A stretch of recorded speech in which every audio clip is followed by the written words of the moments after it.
दोस्तों, हमारे मन में अगर सवाल उठ रहे हैं कोई भी विषय को लेकर, तो समझो हम बुद्धिमान बन सकते हैं। हम में वो कैपेसिटी है। लेकिन हम कोई भी सवाल जब हमारे मन में उठता है तो उसे हमारी कुछ धारणाएं, जैसे कि लोग क्या कहेंगे, हमारा डर, ये सही है क्या पूछना, इसलिए हम सवाल पूछते नहीं हैं हमारे बड़ों से। अगर हमें हमारे अंदर का अज्ञान दूर करना है तो हमें सवाल पूछना ही होगा। लेकिन सवाल पूछने का तरीका हमें आना चाहिए। ऐसे सवाल पूछे, ये तरीका अगर हमें पता होगा तो हमें सही सही जवाब मिलेगा। इस तरीके का पहला पॉइंट है उकड़ू आसन, जो शास्त्रों में वर्णित है।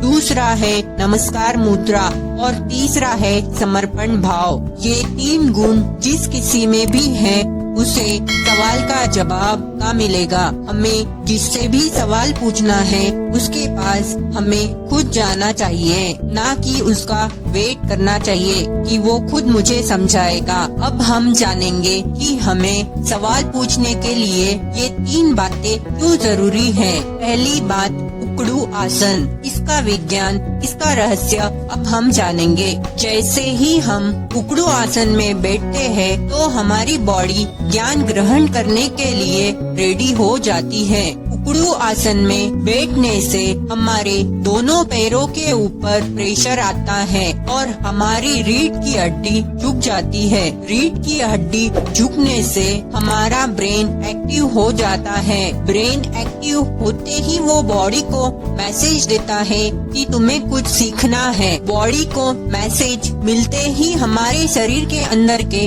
जो मसल्स हैं वो भी तैयार हो जाते हैं ज्ञान ग्रहण करने के लिए। और जो भी ज्ञान इस पोजीशन में, पोस्चर में हमें मिलता है वो हमारे अंदर तक पहुंचता है। अंदर तक ज्ञान पहुंचने की वजह से वो हम फिर आचरण में लाना चालू करते हैं। तो इसके वजह से हम वो ज्ञान कभी भूलते भी नहीं है। यहाँ आप एक प्रैक्टिकल प्रयोग कर सकते हैं। जैसे ही आप उकड़ू आसन में बैठते हो तो आपके शरीर में पैरों से लेकर ब्रेन तक के एक शक्ति का प्रवाह तरंगित होता है, जो आप आपके शरीर में महसूस कर सकते हो। उकड़ू आसन की पोजीशन में बैठने से शरीर के मसल्स के अंदर जो अकड़न होती है वो तुरंत कम हो जाती है और उसी से हमारे अंदर, मन के अंदर जो अहंकार होता है वो भी कम हो जाता है और शरीर रिलैक्स हो जाता है। और शरीर रिलैक्स होने की वजह से उसका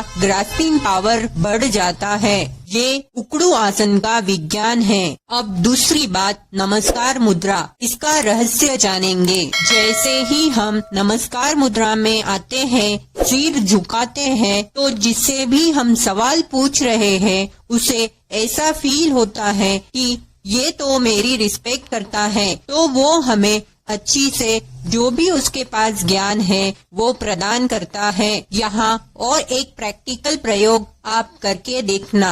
आप आपकी गर्दन टाइट रख के गुस्सा करते हो, तो जब आपको गुस्सा आता है तो आप गर्दन को झुकाकर गुस्सा कीजिए। आपको गुस्सा आएगा ही नहीं, आप कर पाओगे ही नहीं। तीसरी बात, समर्पण भाव, अहोभाव। जिस भी व्यक्ति में समर्पण भाव है वो व्यक्ति जीवन में कभी फेल नहीं हो सकता। समर्पण भाव से सामने वाले की शक्ति, ओरा, आशीर्वाद हम इजीली ग्रहण कर सकते हैं। इस बात को हम महाभारत की स्टोरी एकलव्य, इसका उदाहरण लेकर बहुत अच्छी से समझ सकते हैं। जैसे एकलव्य ने गुरु के पास धनुर्विद्या सीखनी चाहिए, लेकिन गुरु ने मना कर दिया। लेकिन यहाँ एकलव्य डरे नहीं, मायूस नहीं हुए। उन्होंने एक रास्ता खोजा, गुरु की एक मूर्ति बनाई और उस मूर्ति सामने समर्पित होते हुए, गुरु को याद करते हुए, उनकी लेशा, उनका ओरा, उनका आशीर्वाद ग्रहण करते हुए नमस्कार मुद्रा में, उकड़ू आसन में बैठकर उनसे धनुर्विद्या सीख ली। अगर हमने हमारा ओरा चेंज कर लिया तो हम कुछ भी कर सकते हैं। समर्पण भाव से ओरा चेंज हो सकता है। ये बात यहाँ प्रूव हो जाती है। यही एकलव्य का साइंस है कि गुरु ने बिना दिए भी एकलव्य ने सब कुछ अच्छी तरह से सीख लिया। ऐसे ही हम किसी से भी सीख सकते हैं। ये है बुद्धिमान बनने की प्रोसेस। उम्मीद करती हूँ कि आपको ये वीडियो पसंद आया होगा। फिर मिलेंगे अगले वीडियो में और एक नए टॉपिक